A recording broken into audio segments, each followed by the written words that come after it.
Clip number 455۔ اس clip میں آپ سورہ توبہ کی آیت نمبر 83 سے 84 تک کی تلاوت، ترجمہ، تفسیر قرآن صراط الجنان سماعت فرمائیں گے۔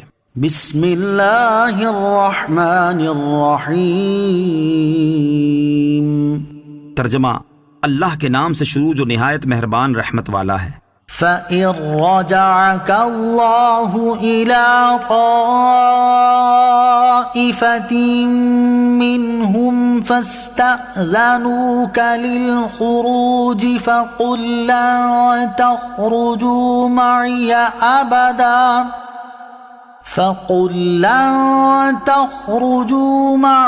أَبَدًا وَلَن تُقَاتِلُوا مَعِيَ عَدُوًّا إِنَّكُمْ رَضِيتُم بِالْقُعُودِ أَوَّلَ مَرَّةٍ فَاقْعُدُوا مَعَ الْخَالِفِينَ۔ ترجمہ، پھر اے حبیب اگر اللہ تمہیں ان میں سے کسی گروہ کی طرف واپس لے جائے اور وہ تم سے جہاد میں ساتھ نکلنے کی اجازت مانگے تو تم فرما دینا کہ تم کبھی بھی میرے ساتھ نہ چلو اور ہرگز میرے ساتھ کسی دشمن سے نہ لڑو۔ تم نے پہلی دفعہ بیٹھے رہنے کو پسند کیا تو اب پیچھے رہ جانے والوں کے ساتھ بیٹھ رہو۔ فَإِن رَّجَعَكَ اللَّهُ إِلَىٰ طَائِفَةٍ مِّنْهُمْ، پھر اے محبوب اگر اللہ تمہیں ان میں سے کسی گروہ کی طرف واپس لے جائے، یعنی اے حبیب صلی اللہ تعالی علیہ وسلم، اب جو آپ غزوہ تبوک سے واپس مدینہ منورہ پہنچیں گے تو منافقین دھوکہ دہی کے لیے کہیں گے کہ حضور علیہ الصلوۃ والسلام ہم کو اجازت دیں کہ آئندہ جہاد میں آپ کے ہمراہ چلیں۔ اس میں غیبی خبر ہے کہ وہ ایسا کہیں گے۔ فَاقْعُدُوا مَعَ الْخَالِفِينَ، تو اب پیچھے رہ جانے والوں کے ساتھ بیٹھ رہو، یعنی اب اگر منافقین جہاد میں ساتھ چلنے کی اجازت مانگے تو ان سے فرما دو کہ اب تم ہرگز کبھی بھی میرے ساتھ نہ چلو اور نہ ہی میرے ساتھ کسی دشمن سے لڑو۔ تم نے پہلی دفعہ جہاد سے پیچھے بیٹھے رہنے کو پسند کیا تو اب بھی پیچھے رہ جانے والوں کے ساتھ بیٹھے رہو، یعنی عورتوں، بچوں، بیماروں اور اپاہجوں کے ساتھ بیٹھ رہو۔ صلح کلیت حکم قرآن کے خلاف ہے۔ اس سے ثابت ہوا کہ جس شخص سے دھوکہ اور فریب ظاہر ہو اس سے تعلق ختم کر دینا اور علیحدگی اختیار کر لینی چاہیے، اور محض اسلام کے مدعی ہونے سے کسی کو ساتھ ملا لینے کی اجازت نہیں ہوتی۔ اسی لیے اللہ تعالیٰ نے اپنے نبی علیہ الصلوۃ والسلام کے ساتھ منافقین کے جہاد میں جانے کو منع فرمایا۔ آج جو لوگ کہتے ہیں کہ ہر کلمہ گو کو ملا لو اور اس کے ساتھ اتفاق و اتحاد کرو، یہ اس حکم قرآنی کے بالکل خلاف ہے۔ اس حکم میں ایک حکمت یہ بھی ہے کہ اگر مومنوں کے ساتھ منافقوں کو بھی کسی اہم مہم میں شامل کر لیا جائے تو وہ مسلمانوں کے دلوں میں نفاق پیدا کرنے کی کوشش کریں گے۔ جیسے بہادروں کے ساتھ اگر بزدلوں کو بھی کسی مہم میں بھیج دیا جائے تو وہ بزدل اپنی حرکتوں سے بہادروں کے بھی قدموں میں لغزش پیدا کر دیں گے۔ وَلَا تُصَلِّ عَلَىٰ أَحَدٍ مِّنْهُم مَّاتَ أَبَدًا وَلَا تَقُمْ عَلَىٰ قَبْرِهِ إِنَّهُمْ كَفَرُوا بِاللَّهِ وَرَسُولِهِ وَمَاتُوا وَهُمْ فَاسِقُونَ۔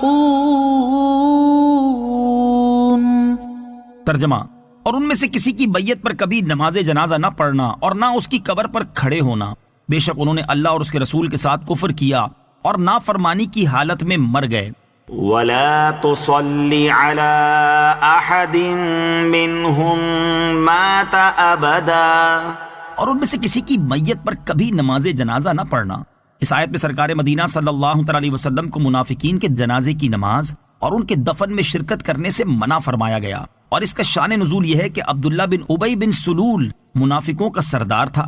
جب وہ مر گیا تو اس کے بیٹے حضرت عبداللہ رضی اللہ تعالی عنہ نے، جو مسلمان صالح مخلص صحابی اور کثیر العبادات تھے، انہوں نے خواہش کی کہ سید عالم علیہ الصلوۃ والسلام ان کے باپ عبداللہ بن ابی بن سلول کو کفن کے لیے اپنا قمیص مبارک عنایت فرما دیں اور اس کی نماز جنازہ پڑھا دیں۔ حضرت عمر رضی اللہ تعالیٰ عنہ کی رائے اس کے خلاف تھی، لیکن چونکہ اس وقت تک ممانعت نہیں ہوئی تھی، حضور اکرم علیہ الصلوۃ والسلام کو معلوم تھا کہ آپ علیہ الصلوۃ والسلام کا یہ عمل بہت سے منافقین کے ایمان لانے کا باعث ہوگا، اس لیے حضور پرنور علیہ الصلوۃ والسلام نے اپنی قمیص بھی عنایت فرمائی اور جنازے میں شرکت بھی کی۔ قمیص دینے کی ایک وجہ یہ بھی تھی کہ نبی کریم علیہ الصلوۃ والسلام کے چچا حضرت عباس رضی اللہ تعالیٰ عنہ جو بدر میں اسیر ہو کر آئے تھے، تو عبداللہ بن ابی نے اپنا کرتا انہیں پہنایا تھا۔ حضور انور علیہ الصلوۃ والسلام کو اس کا بدلہ دینا بھی منظور تھا، لہٰذا آپ علیہ الصلوۃ والسلام نے قمیص بھی دیا اور جنازہ بھی پڑھایا۔ اس پر یہ آیت نازل ہوئی اور اس کے بعد پھر کبھی سرکار دو عالم علیہ الصلوۃ والسلام نے کسی منافق کے جنازے میں شرکت نہ فرمائی اور حضور اکرم علیہ الصلوۃ والسلام کی وہ مصلحت بھی پوری ہوئی۔ چنانچہ جب منافقین نے دیکھا کہ ایسا شدید عداوت والا شخص جب سید عالم علیہ الصلوۃ والسلام کے کرتے سے برکت حاصل کرنا چاہتا ہے تو اس کے عقیدے میں بھی آپ اللہ عز و جل کے حبیب اور اس کے سچے رسول ہیں، یہ دیکھ کر ایک بڑی تعداد مسلمان ہو گئی۔ کافر، فاسق اور مسلمان کے جنازے سے متعلق چند شرعی مسائل۔ اس آیت سے معلوم ہوا کہ اگر کوئی کافر مر جائے تو مسلمان پر لازم ہے کہ وہ اس کے مرنے پر نہ اس کے لیے دعا کرے اور نہ ہی اس کی قبر پر کھڑا ہو۔ افسوس فی زمانہ حال یہ ہے کہ اگر مسلمانوں کے ملک میں کوئی بڑا کافر مر جاتا ہے تو مسلمانوں کی سربراہی کے دعوے دار اس کے مرنے پر اس طرح اظہار افسوس کرتے ہیں جیسے ان کا کوئی اپنا بڑا فوت ہو گیا ہو، اور اگر اس کی قبر بنی ہو تو اس پر کھڑے ہو کر دعائیں مانگتے ہیں۔ یہ دعا بالکل